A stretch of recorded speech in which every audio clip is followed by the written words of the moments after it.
মুখ্যমন্ত্ৰীয়ে কৈছে যে 4টা জনগোষ্ঠীক জনজাতিকৰণ দিয়াটোত আমাক অসুবিধা নাই, কিন্তু টাই আহোম আৰু চাহ জনগোষ্ঠীক জনজাতি দিয়াত অসুবিধা আছে। আৰু এই 2টা জনগোষ্ঠীক যদি জনজাতি মৰ্যাদা প্ৰদান কৰিবলৈ হয় তেতিয়াহ'লে কিন্তু আমাৰ চিচুটোৱা বুলি এটা সংগঠন আছে, যিসকল জনজাতিসকলৰ এটা সংগঠন আছে চিচুটোৱা বুলি, তেখেতলোকে আপত্তি কৰে বুলি কৈছে। মই সুধিব বিচাৰিছোঁ হিমন্ত বিশ্ব ডাঙৰীয়াক, তেখেতে কেইদিনমানৰ আগতে তেখেতে কৈছে যে ভাৰতৰ আটাইতকৈ শক্তিশালী মানুহ হেনো তেখেতে যলৈ মন যায় তালৈকে ফোন কৰিব পাৰে, যাকে মন যায় তাকে যিকোনো কথা ক'ব পাৰে।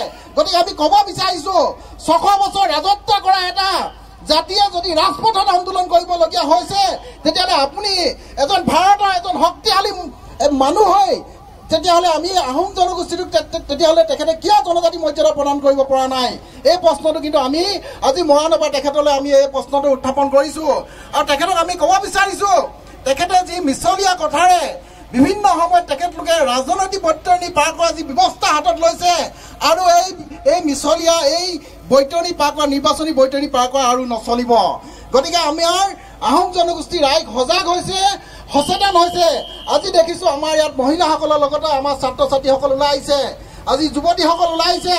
মই তেখেতলোকলৈ আন্তৰিক ধন্যবাদ জ্ঞাপন কৰিছোঁ। এইটো কাৰণে ধন্যবাদ জ্ঞাপন কৰিছোঁ, আচলতে এখন ঘৰ যদি আমি সুস্থিৰভাৱে যদি চলাবলগীয়া হয় তেতিয়াহ'লে আমাৰ মাতৃগৰাকীয়ে সুস্থিৰভাৱে চলাই নিব। আৰু গোটেই কথা পতাখিনি আমাৰ ক'ত আলোচনা হয়, আমি যেতিয়া ভাত খাবলৈ যেতিয়া বহোঁ আমাৰ জুইশালত সেই কথা পতাখিনি আলোচনা হয়, তাৰ পৰাহে আমাৰ ঘৰখন ক'ত আমাৰ কম হৈছে, ক'ত আমাক আৰু লাগে সেই কথাখিনি আমাৰ তাৰ পৰা আমি আগবঢ়াই লৈ যাওঁ।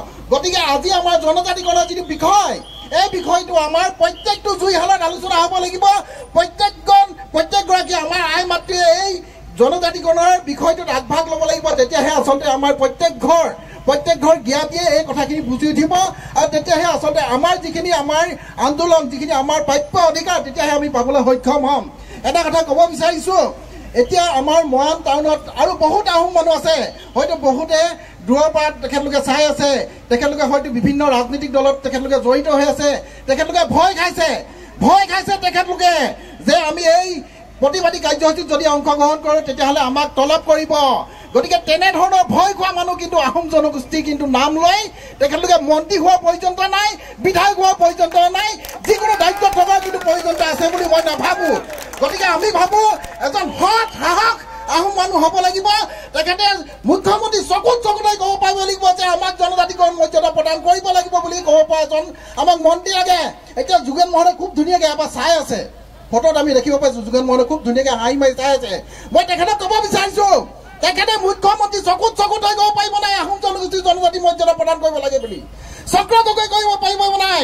সুশান্ত বৰগোহাঁই কৰিব পাৰিব নাই? এই কথাখিনি কিন্তু আমি তেখেতলোকক আমি সুধিব লাগিব। প্ৰয়োজনীয়তা আছে।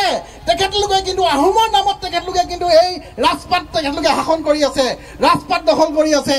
গতিকে এই কথাখিনি তেখেতলোকৰ কিন্তু দায়িত্ব আছে বুলি মই অনুভৱ কৰোঁ। গতিকে আমি আশা ৰাখিম আহি থকা দিনবিলাকত আমাৰ জনজাতিকৰণৰ যি দাবীলৈ আমি যিমানবিলাক আন্দোলন আমি কাৰ্যসূচী কৰিম, এইখিনি ক্ষেত্ৰত কিন্তু আজি যিসকলে দূৰৰ পৰা তেখেতলোকে প্ৰত্যক্ষ কৰি আছে তেখেতলোকেও কিন্তু ওলাই আহিব লাগিব।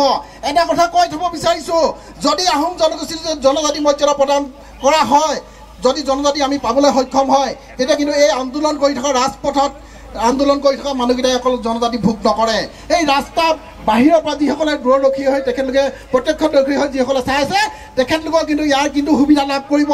পোনপ্ৰথমতে কিন্তু তেখেতলোকে আগবাঢ়ি যাব।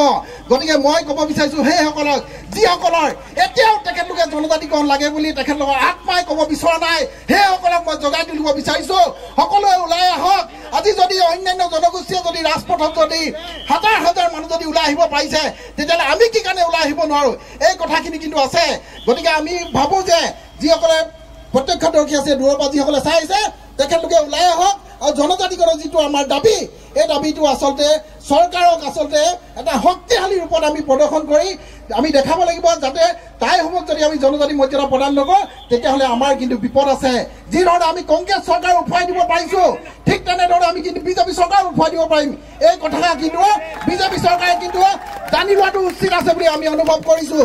গতিকে হিমন্ত বিশ্ব শৰ্মাক পুনৰবাৰ ক'ব বিচাৰিছোঁ, তেখেতে যদি ভাৰতৰ যদি শক্তিশালী যদি তেখেতে এজন ব্যক্তি হয়, তেতিয়াহ'লে আহোম জনগোষ্ঠীক আহোম জনগোষ্ঠীক জনজাতি মৰ্যাদা প্ৰদান কৰি দেখাওক তেতিয়াহে ক'ব পাৰিম যে আচলতে তেখেত ভাৰতবৰ্ষৰ এজন শক্তিশালী মন্ত্ৰী আৰু হিমন্ত বিশ্ব শৰ্মাক ক'ব বিচাৰিছোঁ আপোনাৰ আৰু মিছা কথা আৰু বেছি দিন নচলে নিৰ্বাচনী বৈতৰণি পাৰ কৰে এই মিছা কথা নাচ এইবিলাক আৰু নচলিব গতিকে আপোনালোকৰ যদি সদিচ্ছা আছে জনজাতিকৰণ দিয়াৰ ক্ষেত্ৰত যদি সদিচ্ছা আছে তেতিয়াহ'লে আপোনালোকে দিম বুলি আপোনালোকে প্ৰতিশ্ৰুতি প্ৰদান কৰক নৰেন্দ্ৰ মোদী লিখা আহি পিনে আমাৰ মৰাণত আহি তেখেতলোকে কৈছেহি যে অসমত যদি বিজেপি চৰকাৰ যদি গঠন কৰি দিব পাৰে তেতিয়াহ'লে আমি ছমাহৰ ভিতৰত জনজাতি মৰ্যাদা প্ৰদান কৰিম এই ঝুমলাবাজি আৰু নচলিব এই ঝুমলাবাজি আৰু চলিবলৈ দিয়া নহ'ব এই কথাখিনিকে কৈছোঁ পুনৰবাৰ টাই আহোম যুৱ পৰিষদৰ কেন্দ্ৰীয় সমিতিৰ সভাপতি সম্পাদকে প্ৰমুখ কৰি কাৰ্যকৰী সভাপতি মহোদয় লগতে মহিলা পৰিষদৰ যিসকল আমাৰ কৰ্মকৰ্তা আহিছে তেখেতলোকক মই পুনৰবাৰ আহ্বান জনাইছোঁ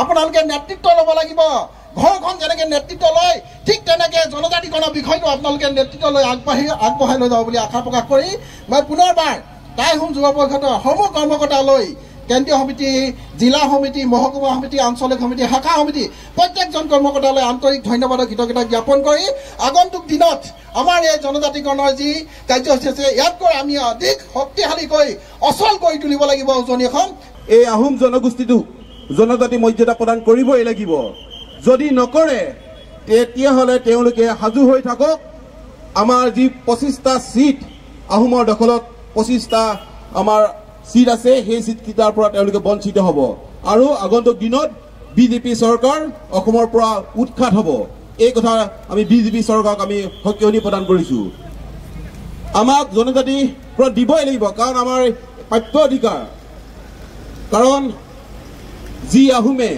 সুদীৰ্ঘ বছৰৰ পৰা আজি সংগ্ৰাম কৰি আহিছে আমাক জনজাতি মৰ্যাদা প্ৰদান কৰিব লাগিব বুলি তেওঁলোকে কিন্তু কি অসম চৰকাৰ কি কেন্দ্ৰীয় চৰকাৰ সকলো চৰকাৰে বাৰে বাৰে আমাক প্ৰতাৰণা কৰি আহিছে গতিকে আমি ক্ষান্ত নাথাকি এয়া আমাৰ শেষ সকিৰণি আগন্তুক দিনত বিধানসভাৰ ইলেকশ্যনৰ আগলৈকে নিৰ্বাচনৰ আগলৈকে আমাৰ ধাৰাবাহিকভাৱে আমাৰ আন্দোলনৰ কাৰ্যসূচী আমাৰ ৰূপায়ণ কৰা হ'ব গতিকে আমি চৰকাৰক সকিৰণি প্ৰদান কৰিছোঁ অতি সোনকালে আমাক জনজাতিকৰণ মৰ্যাদা প্ৰদান কৰক লগতে স্বায়ত্ব শাসন লগতে আহোমলেণ্ড আমাক লাগিব এইখিনি আমাৰ ন্যায্য প্ৰাপ্তি গতিকে চৰকাৰক শেষবাৰৰ কাৰণে সকিৰণি কৰিলোঁ আৰু 26ত তেওঁলোক গাদীচ্যুত হ'ব যদিহে আমাক জনজাতিকৰণ প্ৰদান নকৰে ধন্যবাদ জয় আই অসম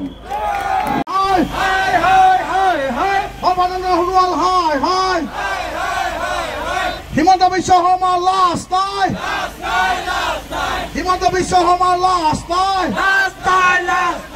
উই ৱান্ট আহোমসকলক জনজাতিকৰণ মৰ্যাদা প্ৰদান কৰক কোনে কয় লাচিত নাই কোনে কয় মূলা নাই উই want no ST, no rest. We want ST.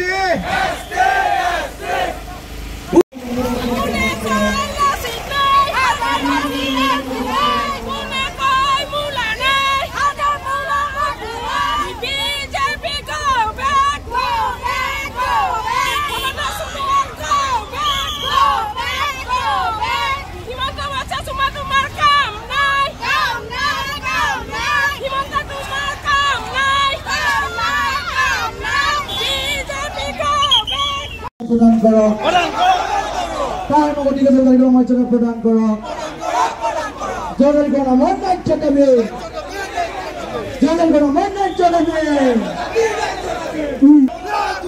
BJP go back আহোমদেৰ ৰাজপথ BJP লাজ নাই আহোমদেৰ ৰাজপথ